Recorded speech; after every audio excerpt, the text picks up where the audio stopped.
오늘 이 말씀을 가지고요, 골리앗을 이기는 세 가지 방법이란 제목으로 말씀을 전하고자 합니다. 그럴 때 우리 옆에 계신 분에게 한번 이렇게 이야기했으면 좋겠습니다. 오늘의 은혜는 나의 것입니다. 네, 여러분 빼앗기지 마십시오. 오늘의 은혜는 나의 것입니다. 천국은 침노하는 자들의 것이라 말씀하셨을 때 다 양보하십시오. 배려하십시오. 다만 오늘 주어지는 그 은혜에 대해서는 그 갈망의 그 마음이 누구에게도 지지 않는 저와 여러분 되시기를 주님의 이름으로 소원합니다. 아멘. 아멘. 우리가 얼마 전에 MBTI를 한번 해본 적이 있었잖아요. 교회 공동체의 모습들을 한번 확인해 보기 위해서. 그럴 때 저의 MBTI는 INFP입니다. INFP, 흔히 INFP라고 그렇게 이야기를 하는데요. 뭐 간단하게 설명드리면 일단 I예요. 그렇게 보이지 않으시겠지만 저는 굉장히 심한 내향형입니다. 이 말은 뭐냐면 뭐라 그럴까요? 수줍어 한다는 의미보다는 좀 홀로 조용히 있을 때 에너지가 충전된다는 거예요. 제가 밖에서 막 누군가를 만나고 대화하고 돌아다니는 것보다 그땐 에너지를 쓰는 거고요. 이제 홀로 조용히 집에 들어가서 제 사무실에 앉아서 책상에 앉아서 조용히 쉬는 그 시간, 조용히 책을 보는 그 시간들이 저에게 휴식 시간입니다. 그리고 그 다음은 S의 성향도 없지 않아 있는 것 같아요. 현실 문제를 저도 직시하는 거를 좋아하고 좀 현실적인 대안, 추상적인 것보다는 좀 현실적인 그런 대안을 제시하는 것을 더 좋아하는데, 그것보다는요, 이미 일어난 그 현실 문제보다 어떤 문제가 일어났을 때 이미 일어났으면 그 문제를 빨리 어떻게 해결하느냐, 이런 N의 성향이 조금 더 강한 사람입니다. 한마디로 좀 미래 중심적인 사고가 있죠. 이 N인 사람은요, 미래 중심적인 사람은요, 그러다 보니까 습관 하나가 있어요. 만약에라는 말을 되게 많이 사용해요. 만약에 있잖아, 내가 로또가 되면, 만약에 있잖아, 우리가 호주로 가면 어떨까? 만약에 있잖아, 이런 표현들을 많이 하시는 분들이 N 성향이 굉장히 강한 그런 분들일 거예요. 아직 일어나지 않은 일에 대해서 고민을 하는 거죠. 그러다 보니까요, 장점이 있어요. 상황 대처가 굉장히 빠릅니다. 그러니까 5만 가지 생각을 미리 해보고 5만 가지 것에 대해서 미리 그 해결 방안까지도 구상을 하다 보니까 어떤 일이 일어났을 때 그 상황 대처가 굉장히 빠른데요. 단점은 뭐겠어요? 그 중에 90%는 사실 일어나지 않을 일들인데 그런 쓸데없는 것까지도 고민해야 하다 보니까 좀 피곤해요. 제풀에 지칠 때가 많다는 거죠. 제가 초등학교 저학년이었던 걸로 기억하는데 한 3학년 정도 되었을까요? 소풍을 갑니다. 그런데 그때는 대부분 소풍을 뒷산으로, 동네 산으로 많이 가잖아요. 소풍을 가는데 걱정이 되기 시작하는 거예요. 어떤 걱정이냐면 뱀이 나오면 어떡하지? 그리고 그 뱀에게 누군가가 물리면 어떡하지? 찾아보는 거예요. 그때 막 그 자연백과사전 막 집에 꼭 있잖아요. 그런 걸 찾아보면서 뱀에 물렸을 때 어떻게 해야 되는가? 먼저 환부해서 심장 가까운 곳을 묶어야 돼요. 그러니까 뭘 준비해야 되는 거예요? 끈을 준비하는 거예요. 그러니까 제가 소풍 가기 전날 가방에 끈을 준비했습니다. 그리고 나서 보니까요, 피를 빼는데 피가 독에 잘 빠져나올 수 있도록 환부를 칼로 찢어야 되더라고요. 그래서 또 가방에 커터칼을 준비했어요. 그리고 소풍을 가는 거예요. 제가 그렇습니다. 그러다 보니까 지금도 뭐 어떤 행사라든지 이런 사역에 있어서 그 안전 문제는 조금 예민해요. 그래서 교육자분들이나 담당자분들에게 어떤 행사를 준비하고, 특별히 아이들이 뭐 수련회라든지 여름 선교학교 같은 거를 진행함에 있어서 가장 먼저 말씀드리는 것, 사고 날 일, 다칠 만한 모든 요소들을 제거해 주세요. 저희는 레크레이션 좋아하는데 절대로 2인 삼각 달리기 안 합니다. 사고 많이 나요. 정말 사고 많이 나요. 이게 누군가의 그 열정이 달리다가 도가 지나치면 넘어지는데 연쇄적으로 넘어지시고요. 거기에서 잘못하시면은 뼈가 부러지시는 그런 일들도 있다 보니까 웬만하면 제가 레크레이션 할 때에도 최대한 우리 성도님들이 다치지 않는 요소들을 다 준비해 놓고 또 위험 요소를 제거하는, 뭐 그렇습니다. 그게 제 성향이에요. 그러니까 제가 가자 하시면 이미 제가 다 두드려 본 거니까요. 따라와 주시면 감사하겠습니다. 뭐 그 이상으로 걱정하실 필요는 없어요. 제가 다 했어요. 그러다 보니까 누가 약속을 하면은 있잖아요. 웬만하면 저는 빠르게 보는 것을 선호합니다. 그러니까 오늘 당장 연락하셔서 목사님 오늘 시간 되면 오늘 좀 만났으면 좋겠습니다. 전 그게 좋아요. 목사님, 다음 주 목요일 시간 되십니까? 오늘 월요일인데. 그러면은요, 그때부터 좀 힘들어져요. 왜 그러냐면, 무슨 말씀을 하실까? 무슨 일일까? 그러면 이렇게 말씀하시면 이렇게 또 준비해야 되고, 그런 상황인데 무슨 말을 해줄까? 아직 그분이 문제를 말씀하지도 않으셨는데, 저는 그거에 대한 것까지 찾아보고, 또 상담소적을 다시 꺼내서 이런 말씀을 하실 때, 이렇게 위로할 수 있겠구나. 일어나지도 않은 일들을 제가 미리 준비한다는 거예요. 그러니까 이왕이면 좀 그날 전화하셔서 최대한 빠른 시간에 약속을 좀 잡아주시면 좋겠고요.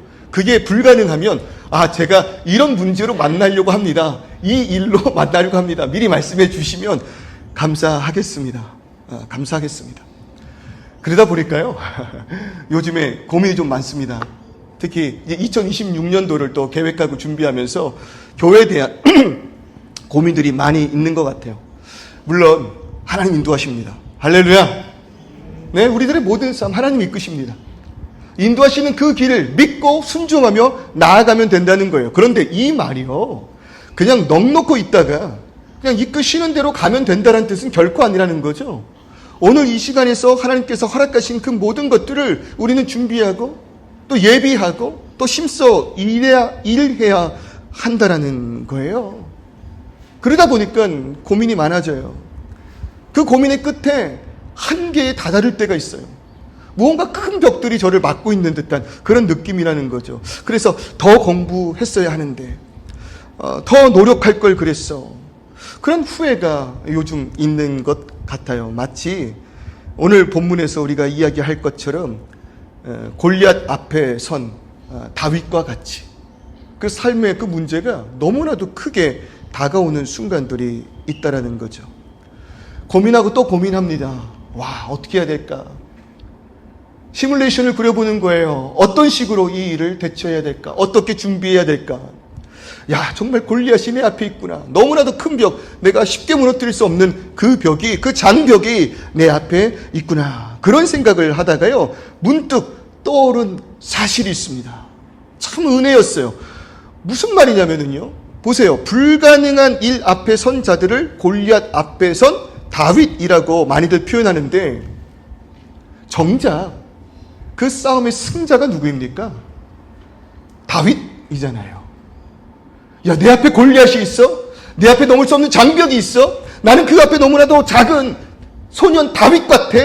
우리가 그런 표현들을 많이 쓰는데 정작 생각해 보자고요. 그 싸움에서 승리한 이는 여러분 골리앗입니다. 그 서사 다윗의 승리로 끝났다라는 거예요. 그렇다면요, 우리의 그 인생 가운데 아무리 골리앗과의 전투가 반복된다 할지라도 그런 문제는 계속 만나게 될 거잖아요. 내 힘으로 할 수 없는 것들. 그래서 세상에 바라볼 때, 넌 할 수 없어. 계란으로 바위치기야. 골리앗 앞에서 다윗과 같아. 라는 이야기를 듣는다 할지라도 여러분, 그 서사의 결말은 쉽게 바뀌어지지 않는다는 겁니다. 다윗이 이미 승리한 이야기라는 거예요. 그러니까 우리의 문제를 골리앗으로 이야기하는 순간 나는 승리할 수 있어요. 어떻게? 문제는 딱 한 가지예요. 그 능력은 딱 한 가지예요. 내가 다윗이 된다면. 아멘. 내가 다윗이 된다면 나는 어떤 순간에도 골리앗에게 질 수가 없는 겁니다. 혹시 오늘 나를 가로막는 골리앗들이 있습니까? 이길 수 있는 방법이 있습니다. 다윗 되시기를 주님의 이름으로 축원합니다. 그러면 그 게임은 이미 이긴 게임이에요. 골리앗과 상관없이 내가 다윗이기에. 그러니 오늘 이 시간 골리앗 앞에 선 다윗, 그 다윗의 승리한 이후의 능력을 우리가 한번 살펴봤으면 좋겠습니다. 그것이 골리앗을 이기는 세 가지 방법이에요. 첫 번째 한번 따라해 보시겠어요? 하나님의 길에 서라. 네, 다윗이 골리앗을 이길 수밖에 없었던 한 가지 이유가 있습니다. 그것이 무엇이냐면 하나님의 길에 섰기 때문이에요. 지금 그 이스라엘의 상황과 그 배경을 보면은요, 블레셋과의 전투 가운데 있습니다. 전쟁이 벌어진 거예요. 블레셋은 너무나도 오랜 시간 이 이스라엘의 적이었습니다. 그런데 여기서 문제가 하나 등장하는데요. 그 문제가 뭐냐면 블레셋 진영 가운데 너무나도 강대한 장수 하나가 앞장섰다는 거예요. 17장 4절의 말씀을 보니까 블레셋 사람들의 진영에서 싸움을 도두는 자가 있는데, 여기서 이 싸움을 뒀다라는 것은 고대 전투에서는요, 일기토를 합니다. 자신 있는 사람이 앞에 나서는 거예요. 그래서 누군가 자신 있다면 내 앞에 서라. 그리고 그들과의 전투를 통하여 속한 진영의 사기를 높여놓고 싸움을 하는 것, 그것이 전공법입니다. 그래서 블레셋 대표로 싸움을 돕는 자 누가 섰다고요? 골리앗이 섰어요. 그런데 이 자를 어떻게 소개하고 있냐면 그에 대하여 말하는 바가 그의 이름은 골리앗이요 가드 사람이라고 그렇게 말을 합니다. 이 가드 사람이라는 건요, 그 가드라는 도시 자체가 블레셋에서 굉장히 왕성히 발전된 그런 도시 국가인데, 이전에 레바임이나 그리고 아낙 자손과 같은 사람들, 무슨 말이냐면 전투에 특화되어 있던 사람들이 살았던 곳, 그들의 후손이 골리앗인 거예요. 그러니까 이 가드 사람이라는 말 하나에 이 골리앗이 얼마나 전투에 능하고 전투를 즐기고 특화되어 있는지를 소개하고 있다고요. 그러니까 우리로 따지자면 이런 느낌이죠. 약간 그 사모이족이나 혹은 그 러시아 사람들. 생각만 해도 떠오르는 것들이 있잖아요. 덩치가 크고, 이 덩치 큰 게 문제가 아니고요, 앞뒤가 굵습니다.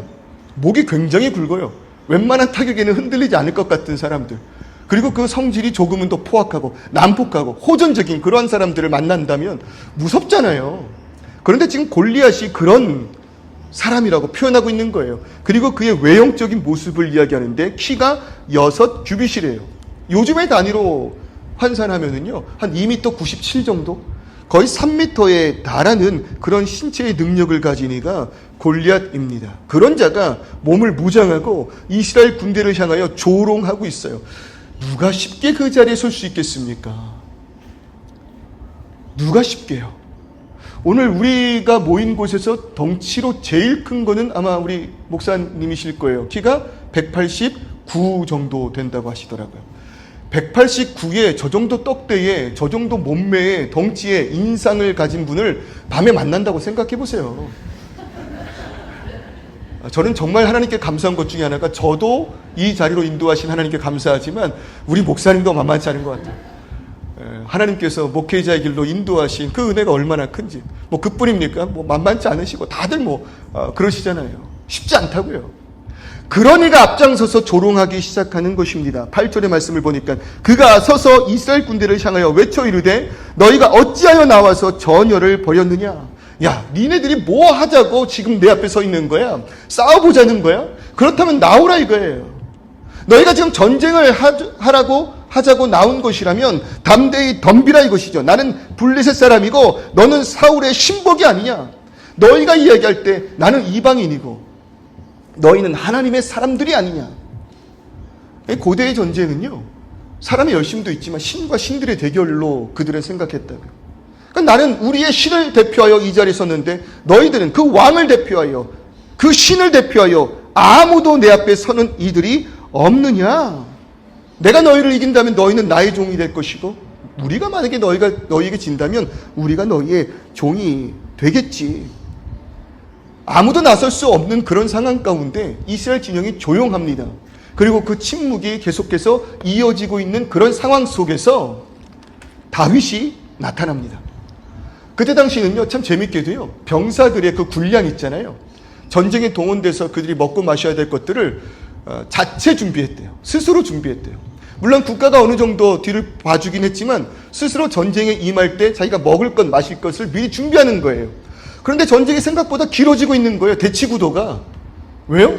아무도 골리앗 앞에 나서는 이가 없다 보니까. 그러다 보니까 다윗의 아버지였던 이새가 전쟁에 참가했던 그의 형들을 위해서 도시락을 싸줍니다. 그리고 그것을 빨리 가져다가 형들에게 갖다 주라고 한 거예요. 그러니까 심부름꾼으로 다윗은 그 전쟁 한복판에 도착을 했다고요. 그런데 바로 그때에도 뭐가 들려요?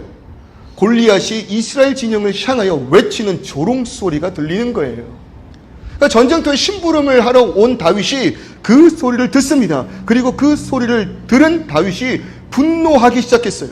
26절의 말씀을 보니까 다윗이 곁에 서 있는 사람들에게 말을 하는데 저 사람은 할례받지 않은 블레셋 사람 아니냐.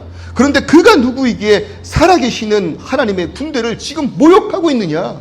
그 말이 지금 들리고 있는데도 왜 당신들은 반응하지 않느냐. 그 이야기를 나만 듣고 있는 것인가? 아니지 않느냐.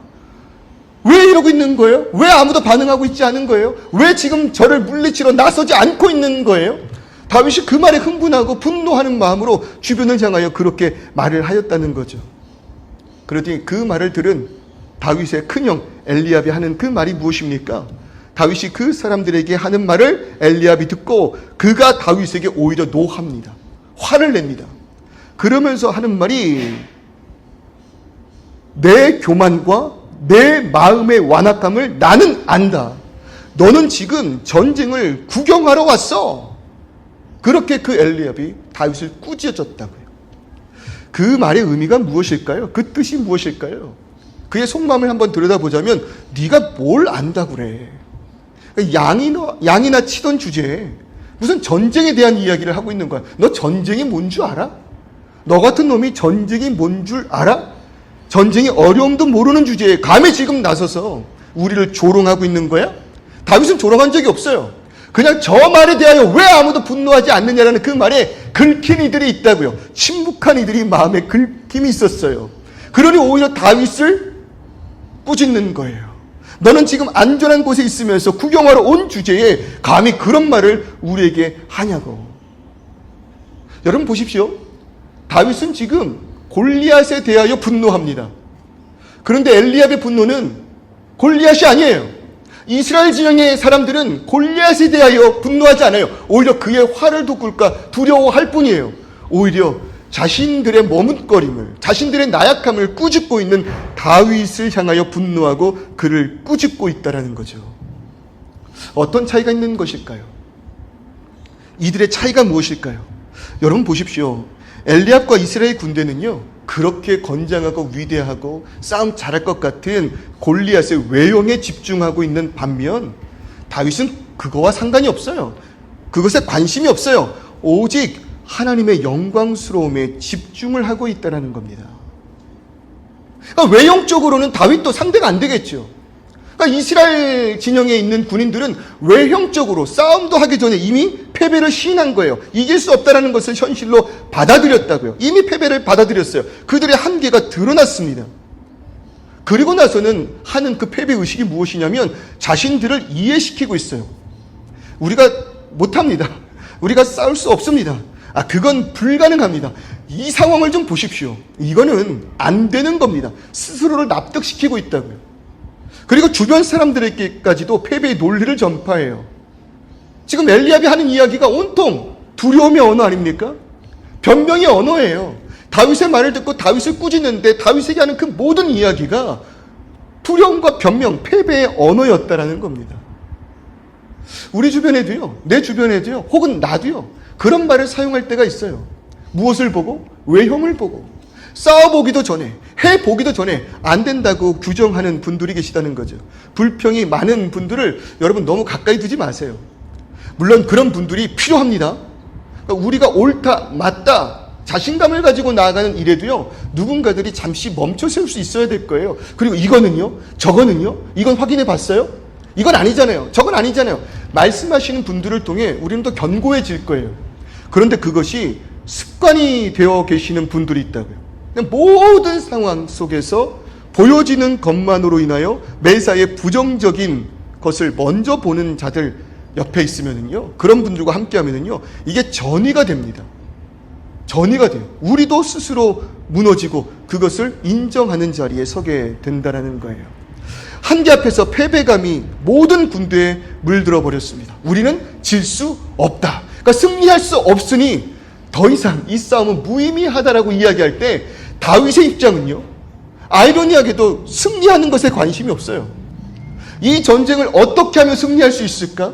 저 골리앗을 어떤 방식으로 물리칠 수 있을까? 이스라엘의 승리의 영광을 누가 가져다 줄 수 있을까에 관심이 없다고요. 그의 마음을 불타오르게 한 것은 다른 게 아니에요. 그저 우리의 하나님이 조롱당하고 있다는 그 사실이에요. 이기고 지는 것, 여러분, 그것은 다윗에게 속한 것이 아닙니다. 전쟁의 승리는 우리의 것이 아닙니다. 하나님께 속한 것입니다. 그러기에 우리가 집중해야 될 것은 다른 게 아니라 보세요, 여러분. 우리는요, 우리가 걸어가는 이 길 가운데 하나님이 나의 길의 서포터가 되어서, 그래, 잘 가고 있는데 내가 이것 하나 도와주면 더 잘 갈 수 있겠니? 이럴 때 내가 이걸 도와주면 너는 더 열심히 할 수 있겠니? 우리는 그런 하나님을 기대하는 것 같아요. 나의 길을 걸어가는 이 상황 가운데서 하나님 내 서포터가 되어서 나에게 멀리서 게임할 때 힐을 넣어주듯이 그 뒤에서 어떠한 무기 하나씩을 건네주듯이 나를 좀 그렇게 지켜주세요. 그러나 우리는요, 나의 길을 가며 하나님의 도우심을 얻는 자들이 아니라 하나님이 계신 곳을 향해, 말씀을 향해 전진하며 하나님의 붙드심과 인도하심을 누리는 자들, 여러분, 그것이 지금 다윗의 모습 아닙니까? 그것이 우리가 걸어가야 할 그 길 아닙니까? 그러니까 다윗의 능력은 다른 곳에 있지 않다고요. 이 모든 이스라엘 민족들이 자신의 외형적인 두려움 가운데 자신의 길에 승리에 서 있을 때 다윗만이 오직 하나님의 마음이 있는 곳, 하나님의 영광이 있는 곳, 하나님의 뜻과 하나님의 말씀이 있는 그곳에 서 있을 뿐이라는 것입니다. 내가 가는 길에 하나님께서 도우시는 것이 아니라 하나님의 길을 향해 순종하며 걸어 나아가고 있을 뿐이라는 거예요. 그럴 때 그 길의 끝에 하나님의 영광이 있고 예수 그리스도의 승리가 있는 것 아니겠습니까? 말씀은요, 나의 인생에 도움이 되는 것이 아니에요. 예배는요, 나의 오늘의 삶에 조금 더 유익을 주는 그런 것이 아닙니다. 내가 붙들고 살아가야 할 삶의 목적입니다. 그것이 하나님의 말씀입니다. 그것이 우리의 예배임을 믿으시기를 주님의 이름으로 축원합니다. 그럴 때 여러분, 그 길에서 만나는 골리앗은 그 골리앗의 크고 강함에 놀라지 마시라는 거예요. 우리가 오늘 말씀 가운데 예배를 통하여 하나님께로 나아가고 있는 이 길, 그 길에도 골리앗을 만나요. 무엇을 위하여? 하나님의 영광을 위하여. 그런 일들을 만나요. 광야를 만나요. 그럴 때 그 크고 강함에 놀라지 마시라는 거예요. 우리의 힘과 능력에 그 승리가 있지 않습니다. 여러분, 이미 하나님께서는요, 그런 세상의 능력을 버리셨다 말한 거 아닙니까? 이스라엘 민족들이 하나님을 향하여 왕을 소원할 때 그들이 원하는 왕이 세워집니다. 그 왕의 이름이 뭐예요? 사울 아닙니까? 그 사울의 특징을 설명할 때도요, 그의 머리가 남들보다 하나 더 있었대요. 제가 지금 키가 대한민국 평균 181이잖아요. 마음은, 제 마음, 저를 작게 보지 마세요. 제 마음이 그렇다는데 뭐요. 그럴 때 사울은 어떤 자라고요? 평범한 사람들보다도 머리가 더 하나 있는 자. 그러니까 사람들이 원한 그 왕의 모습이었다면 얼마나 기골이 장대한지, 남들보다 큰 키와 풍채 좋은 그 외모를 가지고 전쟁터에 앞장서서 나아갈 때 얼마나 이스라엘 백성들이, 그 병사들이 사기가 올라갔겠냐고요. 그 앞에서 쓰러지는 적군들을 바라보면서 우리의 왕, 그 사울은 이렇게 강하고 능한 힘이 있다고 그를 찬미한 것이잖아요. 앞으로서 어떤 일이 벌어집니까? 그런 영광이 사울에게 들려지는 거예요. 나의 나됨이 나의 잘남이에요. 나의 열심이 나의 영광을 위한 것이에요. 자신의 힘과 능력을 믿고 자신의 왕국을 더욱더 단단하게 하기를 원하였던 사울에게, 이 바로 전장 본문의 말씀을 보면 하나님의 영이 그런 사울을 떠났다라고 말하고 있지 않습니까? 그러니 보십시오. 16장 7절의 말씀입니다. 하나님께서 진정으로 원하시는 그 왕을 찾기 위하여 이새의 집에 왔을 때 여호와께서 사무엘에게 이르시되, 여러분, 엘리압을 보고는 사무엘이 뭐 했어요? 반해버렸어요. 그의 외형을 보고 왕이 될 상이로다. 그의 관상이 그랬나 봐요. 그의 외형이 그랬나 봐요. 그래서 그에게 기름을 부으려고 하는 그 순간 하나님은 아니라고 말씀하시는 거죠. 그 다음도 세상이 말하고 있는 그 기준에 부합한 자들은 하나님께서 아니라 말씀하시는 거예요. 왜요? 그의 용모와 키를 보지 말라. 내가 이미 그를 버렸노라. 사울을 버리셨다라는 것을 말하고 있는 거죠. 이미 그들이 원하는 왕이 그에게 주어졌습니다. 누구보다 힘이 세고 능력이 있는 자, 그러나 이미 그를 버리셨다는 거예요. 내가 보는 것은 사람과 같지 아니하니 사람은 외모를 보거니와. 우리는 그럴 수밖에 없죠. 그 한계에 갇힐 수밖에 없는 우리들의 삶입니다. 교회의 규모를 볼 수밖에 없고요, 교회 예배의 상황, 환경을 집중할 수밖에 없을 겁니다. 그리고 그것의 좋고 나쁨을 우리가 평가하며 나아갈 때 하나님의 기준은 그렇지 않아요. 그러니 기억하십시오. 세상이 강하다 이야기할 때 하나님은 아니다 말씀하시고, 세상에서 패배한 이들에게 하나님은 부요한 자다라고 말씀하신다는 거예요. 그러니까 우리의 평가가 누구에게 들려지기를 원하는가, 이 땅이 아님을 여러분 기억하시면 좋겠습니다. 마지막 그 날에 우리를 향하여 판단하시고 심판하실 분은 이 땅이 아니요, 오직 우리 심판주 되시는 예수 그리스도, 그 한 분, 그 한 분께 받을 그 칭찬이 여러분 우리의 중심의 아름다움으로 인한 참된 칭찬이기를 주님의 이름으로 소원합니다. 기억하십시오. 우리가 세상의 힘과 능력을 의지할 때 결국 골리앗 만나잖아요. 그러니까 사무엘처럼 내가 그들보다 머리 하나가 더 큼으로 인하여 이런 힘이 있다고 그 능력을 믿고 나아가는 자들은요, 세상에서 나보다 더 큰 자를 만날 때 무너집니다. 기필코 세상은 나보다 더 강한 자들을 내 앞에 세워놔요. 그러면 무너지는 거예요. 그러면 낙심하는 거예요. 그러면 절망하는 거예요. 거기에 우리의 힘과 능력이 있지 않다고요. 여전히 우리는 큰 성 바벨론을 원하지만 하나님의 능력은 큰 성에 있지 않고 거룩한 성 예루살렘에 있음을 믿으시기를 바랍니다. 우리 능력은 다른 것이 아니에요. 거룩입니다. 한 사람 있다 하더라도 거룩한 의인 한 명을 통하여 하나님은 역사를 나타내신다 이겁니다. 그러니 우리의 힘은 외모가 아니고 중심입니다. 그럴 때 이 중심이 과연 무엇일까? 하나님께서 기뻐 받으시는 그 중심, 그럴 때 제가 이렇게 정의해 볼게요. 골리앗을 이길 수 있는 두 번째 방법 따라해 볼까요? 중심이 아름다운 자가 되자. 여러분, 놀라운 비밀을 알려드리는 겁니다. 골리앗을 이길 수 있는 방법, 중심이 아름다운 자가 되자. 하나님 기뻐하시는 그 중심이 무엇인가? 저는 이렇게 해석을 해요. 나 홀로 있을 때의 삶의 모습. 뭐라고요? 나 홀로 있을 때, 아무도 보고 있지 않은 나 홀로 있을 때의 삶의 모습. 생각만 해도 부끄럽습니다. 생각만 해도 작아집니다. 근데 그때 그 모습이 하나님 보시는 중심이래요. 아무도 보지 않는 자리에서의 성실과 신앙, 이것이 하나님이 기뻐하시는 중심이다 이겁니다. 다윗은 어땠을까요? 다윗은 홀로 시간을 보낼 때 뭐 했을까요?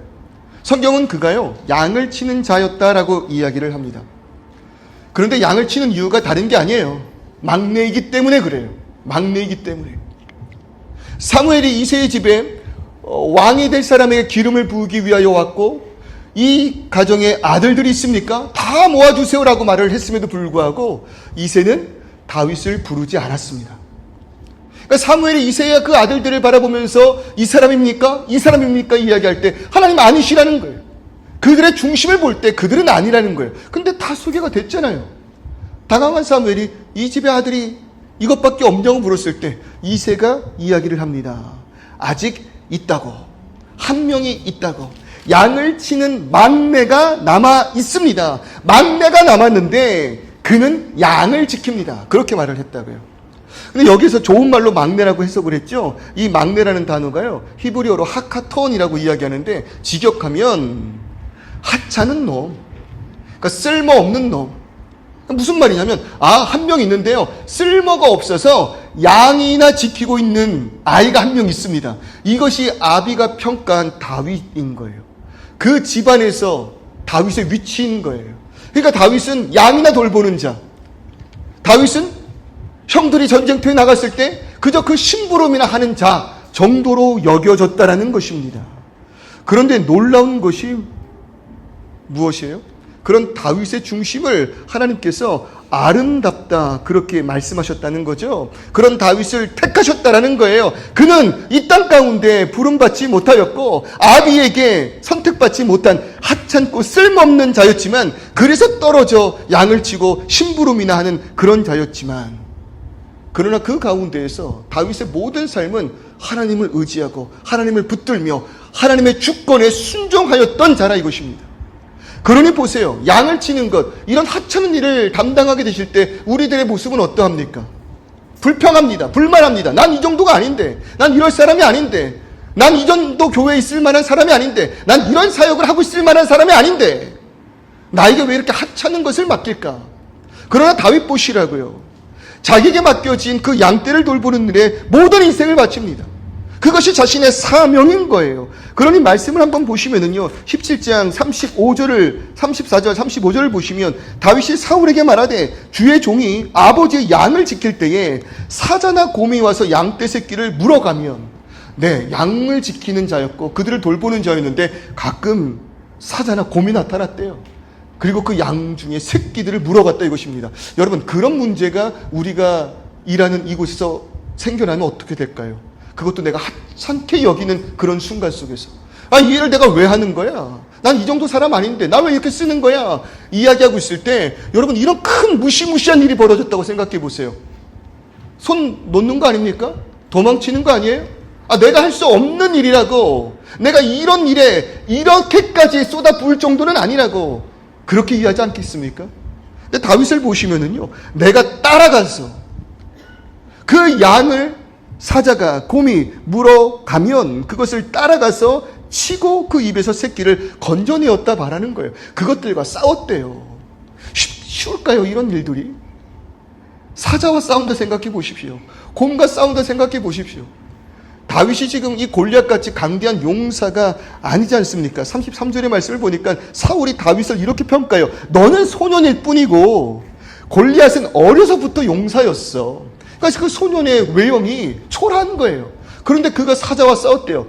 곰과 싸웠대요. 정면으로 치고받은 게 아니겠죠. 도망치며 어떻게든 그 양을 구해보려고 고군분투를 한 것이겠죠.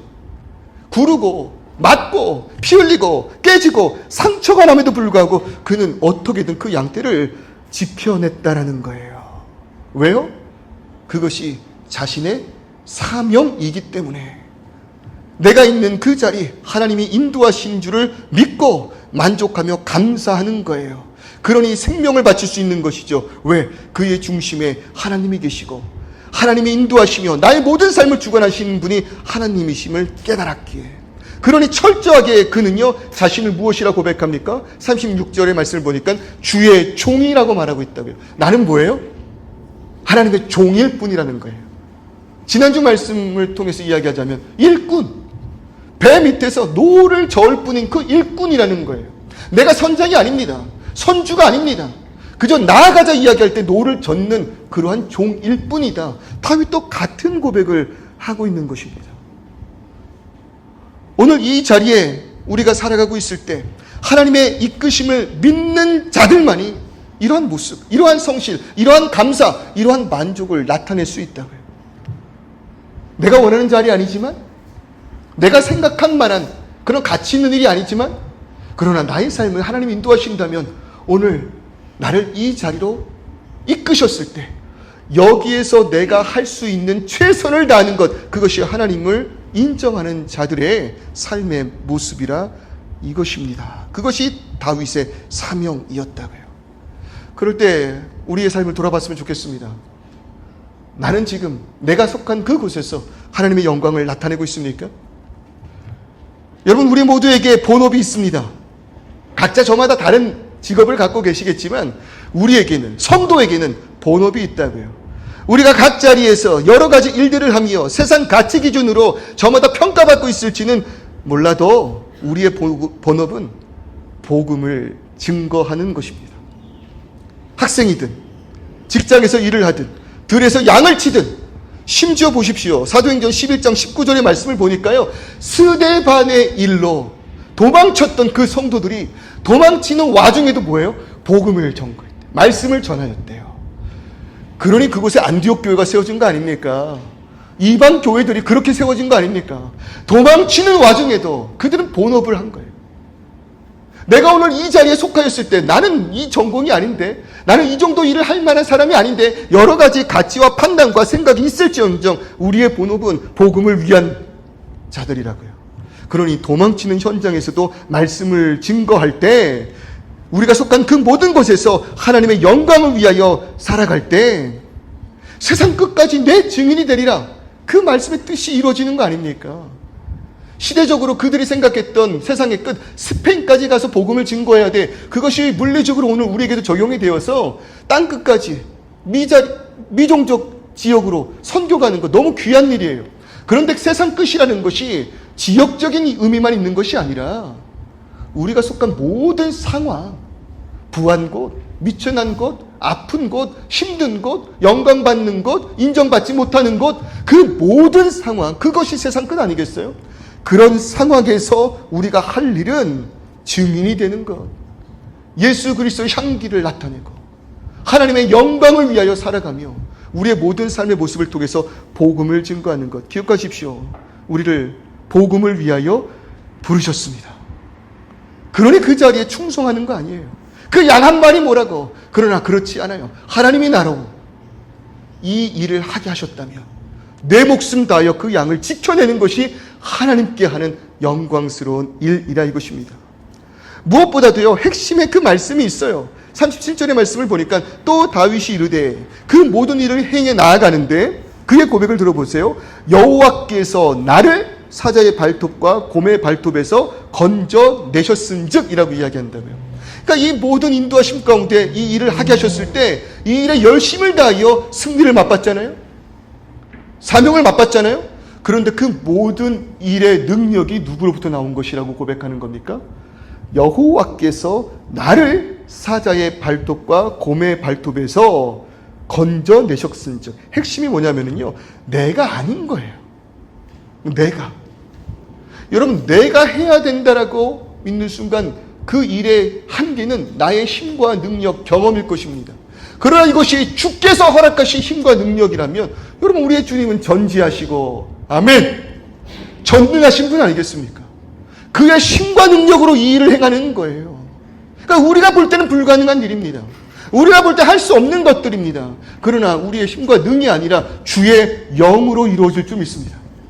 주의 그 성령으로 능치 못할 일이 무엇이겠냐는 거예요. 주께서 원하시는 그 일을 하며 나아가는 우리들의 삶일진데, 그러니 하나님께서 우리의 그 모든 삶 가운데 필요에 따라 우리를 이끄신다면 그 일을 행할 수 있는 힘과 능력, 그 권세를 주실 줄을 믿습니다.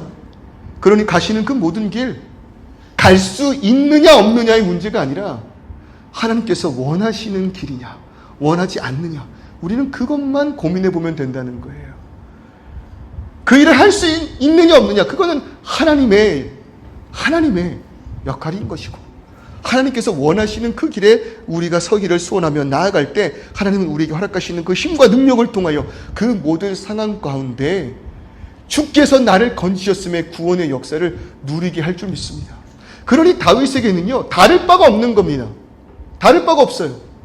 곰도 사자도 내 힘으로 이긴 것이 아니다, 그걸 고백하니 골리앗도 내 힘으로 이기는 것이 아닌 게 당연한 거 아니냐는 거예요. 하나님께서 나에게 힘과 능력을 통하여, 그가 나에게 지혜를 주시사, 그가 나에게 여러 가지 상황을 통해 이끄셨던 그 역사가 있으므로 내가 오늘 이 자리까지 왔다는 것을 믿는 자들에게는 골리앗이나 곰이나 매 한 가지라, 이거 매 한 가지라. 제가 제 아내를 참 사랑해요. 그리고 제 아내를 참 존경해요. 왜냐하면 제가 갖지 못할 정말 엄청난 신앙과 믿음이 있거든요. 대학교 때 아내가 자취를 하기 위해서, 동생과 함께 자취를 하기 위해서 학교 앞에 집들을 보기 시작한 거예요. 어느 집은 뭐 보증금이 얼마, 뭐 어느 집은 보증금이 얼마, 이제 그것부터 확인하고 월세를 확인하는 게 정상이잖아요. 근데 아내가 분명히 제가 생각할 때 이 정도에서나 가능한데 라는 집보다 높은 집들을 보는 거예요. 이 정도 말고요, 요런 집 말고요, 좀 더 좋은 집 없어요? 이거 아닐 텐데, 이거 불가능할 텐데, 하다 찾다요, 대학교 정문 바로 앞에 있는 원룸까지 간 거예요. 그러니 학교랑 가까울수록 비싼 게 당연한 거잖아요. 그리고 그 집에 들어가서 보더니 마음에 든대요. 마음에 들죠. 비싼 집이고 좋은 집이니까. 제가 당황했어요. 계약하자는 말에 당황한 거예요. 그래서 이 정도 돈이 없잖아, 이 정도 돈이 없는데 어떻게 계약하려고 그랬더니 그때 한 말이 뭐였냐면, 오빠, 나는 150짜리든 500짜리든 둘 다 없어. 둘 다 없대요. 그러니 하나님께서 나를 인도하신다면 150만 원을 주시든 500만 원을 주시든 그건 자기에게 매 한 가지라는 거예요. 할렐루야. 제 아내가 그런 아내입니다. 그러니 여기까지 우리가 올 수 있었던 거예요. 똑같은 거예요. 작은 문제든 큰 문제든 문제 크기에 상관없어요. 하나님께서 원하시고 하나님께서 이끄시면 우리는 그저 순종하며 나아갈 뿐이라 이것입니다. 그러면 하나님께서 우리를 건져내신 구원의 역사가 우리의 신앙에 간증된다는 것입니다. 믿으시기를 주님의 이름으로 축원합니다. 마지막으로 골리앗을 쓰러뜨릴 수 있는 세 번째, 따라해 볼까요? 일상의 무기를 준비하자. 자신 없게 하지 마시고요, 이 패배에 쩔어가는 목소리 말고 더 힘찬 목소리로 일상의 무기를 준비하자. 여러분, 승리를 원하시는 분들 다시 한번 일상의 무기를 준비하자. 아멘. 여러분, 이 정도 다윗이 이야기하니까요, 사울이 그에게 자기 군복을 입히게 합니다. 그런데 바로 그 전 37절의 말씀을 보면 다윗에게 이르되 가라. 야, 그 정도 이야기한다면 가라.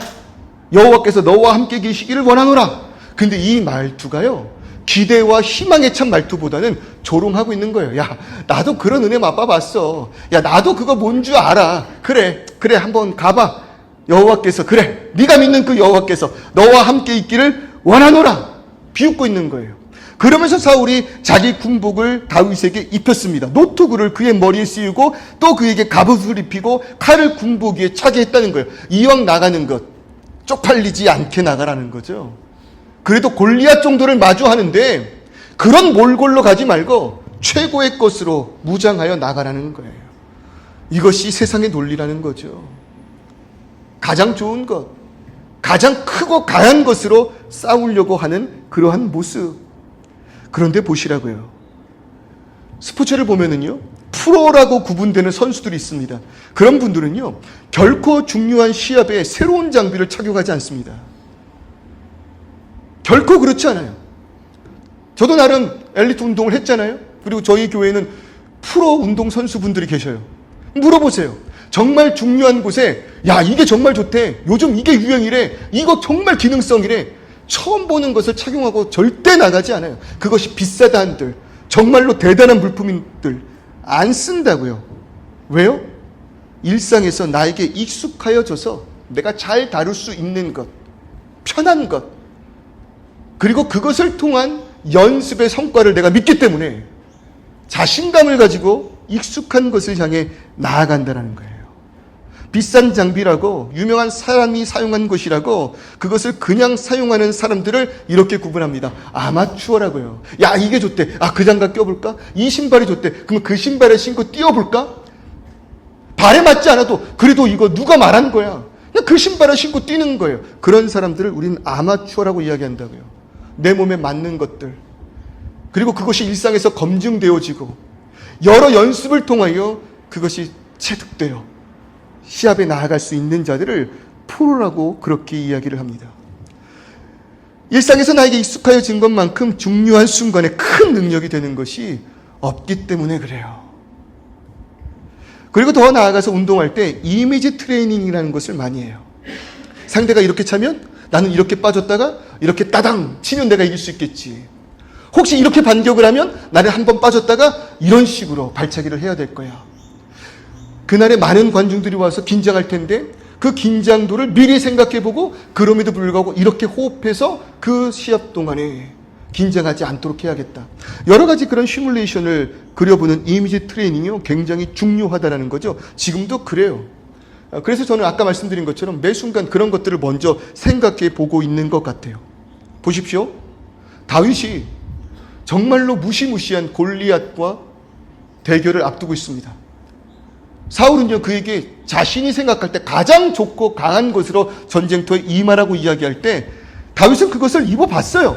한번 사용해볼까 입어봤다고요. 그런데 말하는 것이 뭐냐면 익숙하지 못하니 경험해 본 적이 없다는 거예요. 난 이런 것을 써본 적이 없다는 거예요. 그러니 이것을 입고 가지 못하겠나이다 하고 벗어버렸다라는 것이죠. 그리고 나서 그가 택한 것이 무엇이냐면 손에 막대기를 가지고 시내에서 쳐보는 거예요. 어떤 돌이 괜찮은가. 그 모습을 사울이 본다고 생각해 보세요. 그 모습을 이스라엘 군대가 본다고 생각해 보세요. 지금 뭐 하는 거예요, 저거? 지금 골리앗과 싸운다고 하는 행동이 저런 행동이야? 그런데 사울은요, 아니요. 자신에게 익숙한 거. 자신의 그 일상 가운데 자신에게 힘과 능력이 되었던 바로 그러한 것을 고르고 있는 거예요. 그래서 매끄러운 돌 5개를 골라서 주머니 속에 넣고, 그리고 양떼를 물고 도망가는 곰과 사자를 쓰러뜨릴 수 있었던 그 물매를 가지고 블레셋 사람에게로 나아가니라. 머릿속으로 여러분, 주머니에 5개의 돌멩이를 집어넣고 물매를 돌리며 나아가는 보잘것 없는 소년을 생각해 보시라는 겁니다. 그런데 그는 지금 그의 힘과 능력이 아니라 만군의 여호와의 이름으로 나아가고 있다고요. 다른 것이 무기가 아니라 자신의 일상 가운데 만군의 여호와를 누릴 수 있었던 그 물매를 가지고 나아가고 있다고요. 그러니 골리앗을 쓰러뜨릴 수 있었던 것입니다. 그럴 때 오늘 이 시간 우리에게 한번 스스로 물어봤으면 좋겠어요. 골리앗과 싸울 수 있도록 매끄러운 돌 5개 그리고 무기가 될 물매가 우리에게 있습니까? 우리의 문제는요, 골리앗을 만나는 순간 당황해서 얼른 교회로 뛰어나와요. 그리고 눈물로 기도하는 거예요. 주님 살려주세요. 주님 힘주세요. 주님 능력 주세요. 그 순간을 하나님의 은혜 가운데로 건져내짐 당한다 할지라도 그 다음 필연적으로 다가오는 골리앗을 또 만나는 그 순간에도 뭐예요? 또 급하게 나와 살려주세요. 주님 살려주세요. 주님 살려주세요. 우리들의 힘과 능력은 그 순간에 있지 않습니다. 우리들의 힘과 능력은 오늘에 있다는 것입니다. 오늘 우리가 함께 드리고 있는 이 예배, 누군가는 아무런 의미 없는 예배라 말할지도 모르고 아무런 힘과 능력, 권세가 없는 예배라 말할지 모르겠지만 그럼에도 불구하고 오늘 이 시간 이 자리에 나와 예배하는 이 순간이 우리의 일상의 능력 될 줄을 믿습니다. 여러분, 그러니 예배를 하카톤, 하찮게 여기지 마세요. 빠지면 빠지고 아니면 아닌 정도로 예배를 생각하지 마세요. 그러한 자들은 진정으로 예배가 필요한 그 순간 예배하지 못합니다. 왜요? 일상의 무기가 없기 때문에, 일상의 능력이 없기 때문에. 그러니 이 주일 예배를 여러분 견고히 붙드십시오. 어떤 상황이랄지라도 나는 빠질 수 없음을 선포하십시오. 그리고 그것이 쌓이고 쌓아갈 때 예배 드릴 수 없는 순간이 다가와도 예배하게 될 거예요. 부르짖을 수 없는 순간이 다가와도 부르짖게 될 거예요. 왜? 그것이 나의 일상의 물맷돌이고 그것이 나의 능력이기 때문에. 수요예배 나오세요. 기도할 수 있습니다. 위급한 순간에만 나와 기도하지 마시고 우리 일상 가운데 그런 시간을 허락하셨잖아요. 자리가 그렇게 넓진 않지만 요즘 여유가 많습니다. 수요예배 나오십시오. 기도의 습관을, 기도의 무기를, 일상의 능력을 붙드시기를 바랍니다. 말씀을 꺼내십시오. 읽어 내려가십시오. 그것이 쌓이고 쌓여 말씀을 붙들 수 없을 때, 예배할 수 없을 때, 기도할 수 없을 때, 찬송할 수 없을 때 여러분 우리의 진정한 능력이 나타날 줄 믿습니다. 일상에서 쉽게 무너지면, 일상에서 예배에 쉽게 빠지면 이유는 많잖아요. 정말 이유는 많잖아요. 다 그럴싸하고 그럴 수밖에 없잖아요. 그런데 그럴 때 꾸역꾸역 주의 자리로 나오는 분들은요, 와, 살 수 있을까라고 고백하는 그 순간 놀랍게도 나의 입술에 감사의 고백이, 찬송의 찬양이, 흐르는 눈물이 불안의 눈물이 아니라 그런 나를 건져내실 하나님을 향한 기대의 감격의 눈물이 흘러나올 줄 믿습니다. 많은 고민들이 있어요. 어떻게 해야 될까? 그런데 결과는 한 가지예요. 내가 다윗이 되면 돼요. 다윗의 능력, 이 3가지를 붙들기만 하면 승리할 줄 믿습니다. 그럴 때 여러분 다윗으로 서 주시기를 바랍니다. 혼자 설 수 없을 때 여러분 같이 하면 좋잖아요. 다윗이 나아갈 때 그가 혼자 나아가지 않도록 그 뒤에 서 주시는 분들이 되어셨으면 좋겠습니다. 예배자 되어달라는 이야기입니다. 우리의 그 모든 발걸음, 인도하신 그 역사가 우연이 아님을 깨달을 때 부르신 곳에서 우리가 하는 그 능력은 오직 예배하는 거예요. 그럴 때 예배하는 자들을 통해 막혀있던 담을 허무시고 길을 만드시는 주님이실 줄 믿습니다. 우리가 걸어가면 길이 되는 거예요. 우리가 주의 길 위에 서 있기 때문에. 그럴 때 그 길을 함께 걸어가는 저와 여러분 되시기를 주님의 이름으로 축원합니다. 우리 같이 한번 고백해 볼까요?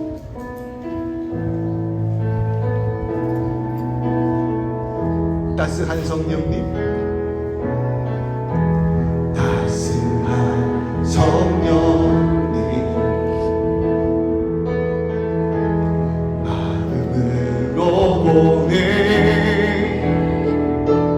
내 몸을 감싸며 주어지는 평안함, 만족함을 부르신 곳에서 나를 예배하네. 어떤 상황에도 그 능력이 뭐예요? 일상에서 허락하신 예배의 능력 아니겠습니까? 나는 예배하네. 어떤 상황에도 나는 예배하네. 사랑과 진리에, 사랑과 진리, 이 이 땅 가운데 오직 한 진리 되시는 주님 붙든 능력, 우리를 위로하시는 성령의 은혜를 누리십시오. 주어진 평안한 그 사랑을 부르신 곳에서 나는 예배하네. 어떤 상황에도 나는 예배하네. 부르신 곳에서 예배가 나의 능력됨을, 어떤 상황에도 나는 예배하네. 내가 걸어갈 때, 내가 걸어갈 때 길이 되고 살아갈 때 삶이 되는 그곳에서 예배하네. 내가 걸어갈 때 길이 되고 살아갈 그곳에서 예배. 다시 한번 우리 선포하며 고백할까요? 내가 걸어갈 때, 내가 걸어갈 때 길이 되고 살아갈 때 삶이 되는 그곳에서 예배하네. 내가 걸어갈 때 길이 되고 살아갈 때 삶이 되는 그곳에서 예배하. 부르신 곳에서 예배가 나의 능력됨을, 어떤 상황에도 나는 예배하네. 부르신 나는 어떤 상황에도 나는 예배하네. 우리 시간 기도할 때 여러분 인생에 수없이 많은 골리앗들을 만날 것입니다. 기억하십시오. 내가 다윗이 되면 됩니다. 다윗의 능력을 붙드십시오. 첫 번째, 하나님의 길을 걷고 있는가?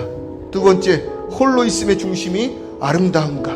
세 번째, 일상에 익숙한 무기 예배와 기도, 말씀이 있는가? 그것이 나의 참된 능력이 될 때 여러분 우리는 골리앗을 두려워할 필요가 없습니다. 승리는 주님께 속한 것이기 때문입니다. 우리 시간 다 같이 기도할 때 주님여 그 길을 걸어가는 나 주님의 길 걷게 하시고, 나 홀로 있을 때 주님을 찬양하며 맡은 바 충성을 다하고 우리 일상 가운데 이 예배가 나의 힘과 능력 권세되게 하여 주시옵소서. 우리 통성으로 기도하며 나아갑니다. 아버지 하나님, 이 시간 우리들의 마음을 붙들어 주시기를 소원합니다. 우리들의 그 삶의 모든 상황 속에서 나의 참 능력 되시는 주님을 붙들기를 소원합니다. 아버지 하나님, 주님의 길을 나아가기를, 나의 그 소원 가운데 주님이 도우시는 것이 아니라 주님의 소원과 주님의 뜻을 향하여 나아가는 내가 되기를 간절히 원하오니 주님 나를 붙들어 주시옵소서. 아버지, 사람 앞에서만 아니라 홀로 있을 때에도 이 하찮은 자리를 할지라도 주님께서 인도하신 주권을 의지하며 나아가는 내가 됨으로 인하여 모든 일에 죽게 하듯 주님께서 하셨음을 고백하는 우리가 될 때 하나님, 우리의 일상에 수없이 많은 그 예배들과 기도와 말씀들이 결국 골리앗 앞에서 유일한 나의 능력과 무기 되게 하여 주시옵소서. 예배가 나의 힘입니다. 예배가 나의 권세입니다. 예배가 나의 능력입니다. 하찮게 여기는 것이 아니라 우리의 모든 일상의 예배가 회복되고 살아나기를 소원하오니 그것이 나의 은혜 되게 하여 주시옵소서. 주님여, 연약한 우리들입니다. 골리앗 정도가 아니라 그보다 약한 자들 앞에서도 무릎 꿇어버리는 우리들입니다. 주님, 이 시간 우리들의 삶 가운데 쉽게 지지 않는 자들 되게 하여 주시옵소서. 다윗 되게 하여 주시고 다윗의 능력을 붙드는 자들 되어 수없이 많은 골리앗과 같은 그 산을 무너뜨리며 부르신 곳으로 나아가는 예배자 되게 하여 주옵소서. 그럴 때 예배하는 우리들의 모든 발걸음, 걸어가는 곳곳마다 주님께서 예비하신 구원의 길일 줄을 믿습니다. 보이지 않는 우리들의 길이지만, 보이지 않는 2026년 우리들의 교회의 모습이지만 예배자 되기를 소원하는 자들과 함께 나아가려고 합니다. 걸어가는 그 모든 곳곳이 승리의 길 되게 하여 주시옵소서. 예수 그리스도의 이름으로 기도드립니다. 아멘. 아멘. 네, 우리